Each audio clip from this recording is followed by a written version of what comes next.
My name is Adam Vasallo. Adam, I'm Yes. Melissa. Nice to meet you. Great to meet you. Adam, I have a few questions for you. The first one is, what are you excited to see and do here at Possible? It's kind of twofold. One is like, if you're in the marketing industry, you can never learn enough. There's always something new. There's always a new technology. There's always a new form of measurement. And so what we're seeing repeatedly are just case study after case study of real life examples.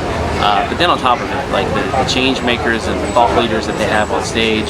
I mean, I just sat down and I got to hear LL Cool J talk, followed by Alex Rodriguez, followed by Elon Musk. Incredible. And John Bon Jovi's coming up next. So it's just been an incredible lineup. So it's that balance of like hear what's working in the industry, see what's new, but then also hear from those thought leaders who are moving the needle in their industries. And what are the most interesting trends and opportunities that you're seeing in advertising? Trends, the first is it's happening in every industry. Marketing's no different, but the move in artificial intelligence.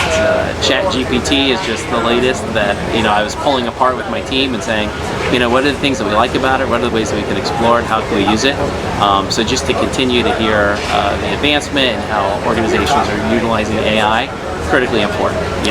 The second is just cross-marketing. You have to be committed to your data and just looking at how organizations are becoming more data-driven, how it's driving their decisions, and then ultimately their measurements and what those performance indicators are that they're going to track and follow. Very interesting. What innovations or initiatives are you and your team most proud of? We were founded in 1904, so we're not new by any means. We're the largest youth mentoring organization in the country. For us, however, we have to continually find new ways to engage our core audiences. One of those key audiences is our volunteer base. Finding more bigs across the country. What are the barriers that potential volunteers have when it comes to becoming a mentor? And what we found is that the mentors that we want to have be a part of our program, they think that the program takes too much time, that mentorship takes time, it does, and that they have to be a perfect mentor, that they have to have superpowers or they need to be a superhero. And for us, we know that the best mentors have to be present and persistent. And so finding new ways to reach this audience, 70% of our mentors are under the age of 40, so they're Gen Z and millennials. And so, we've had the opportunity in recent years to work with Influential to tap into the influencer market to help us really find ways to reach this audience. It's on the channels where our audience is, and so it allows us to be really strategic and really focused on where we're investing our resources to find and reach that targeted audience. And we've had great success doing it. Just recently we wrapped up a campaign called The Big Draft, which is a campaign that we do in partnership with the NFL Inspire Change Initiative. Wow. And, due to our relationship with Influential, we were able to leverage influential voices from the NFL, so players and alumni, and it's been really successful. We wanted to bring in 6,000 mentors 6,000? in 60 days. Wow. And we exceeded it with about 30 days to go. So it just continues to speak volumes of when you can harness and leverage influential voice, that it's a powerful tool to reach your audience. Especially when you're doing such an amazing thing. When it comes to youth and when it comes to mentorship, we can all agree on one thing, and that's that young people deserve to be empowered, and they're incredible. So let's look into the future. You're back here a year from today. What hot topics do you think we're going to be talking about? And I already talked a little bit about AI. I think what's going to happen is that it's not a short-term thing. It's about continued innovation, and so I think what we were talking about are the continued ways that organizations are leveraging artificial intelligence to influence their decision making.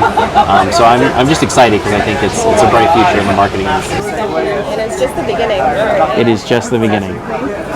The last question, how do you think of influencer marketing in your media mix? We really see influencer marketing as a thread that goes throughout our entire marketing mix. And so it's not just limited to our social media channels. It's definitely a key driver and an engagement for our channels. But what it really does is drive top of funnel traffic. And so it allows us to reach new audiences. And so I really see it as, how can we utilize influential voices in the videos that we create, in the media that we create outside of social, if it's something that's on radio, if it's something that's on linear television or OTT. And so how can we utilize those influential voices to drive, again, top of funnel traffic across all of our mediums. And so I see it as that thread. at Big Brothers Big Sisters, we see that we have influencers that we work with, the ones that we will team up with influential to engage and to bring into our mission, who have reaches of millions of followers. But we also see there's a really strong case for micro-influencers, for influencers that might not have the millions of followers. But what we know at the end of the day is that everybody has a mentoring story. Everybody's benefited from mentoring in some way. And so at Big Brothers Big Sisters, we want to tell those stories of mentorship because it inspires both the young people to be open to mentorship, but it also inspires adults to become mentors. And so, because we believe that everybody's bigger together. I love that. Well, thank you so much, Adam. Yeah, thank you. Hopefully that was a good interview. That was amazing.